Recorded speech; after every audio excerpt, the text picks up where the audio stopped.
Now we're going to talk a little bit about the posture. The initial posture test is an easy one to perform. I'm going to take a club and touch it against my back when I'm standing normally erect, and as you can see, it touches high and low, and yet there's a big space underneath here. If I bend over to pick something up off the ground, that space tends to go away.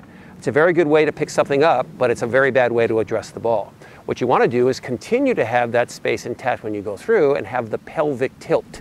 When you do that, you feel like you could keep a club sitting on back here.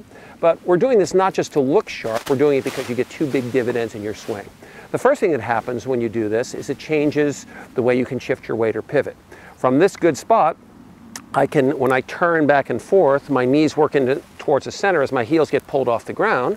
It's called a centered pivot. It's powerful, stable, very easy to use. If by the same token, I get rid of the pelvic tilt and come back here a little more, and then I try to turn back and forth, both knees move in the same direction. This is called a sway. Anyone who knows anything about it knows this is a terrible position to be in, but there's not something wrong with your legs, there's something wrong with your hips. As soon as you return to the pelvic tilt, then the leg bone moves into the hip joint and you can't do it wrong. The other big factor in posture is that your shoulders want to turn at a 90-degree angle to your spine. If you're vertical with your spine, your shoulders will turn horizontally, which is great for baseball, bad for golf. If on the other hand you tilt over so that now you have more spine angle, now when your shoulders turn at a 90-degree angle to your spine, more of your energy is directed downward than before.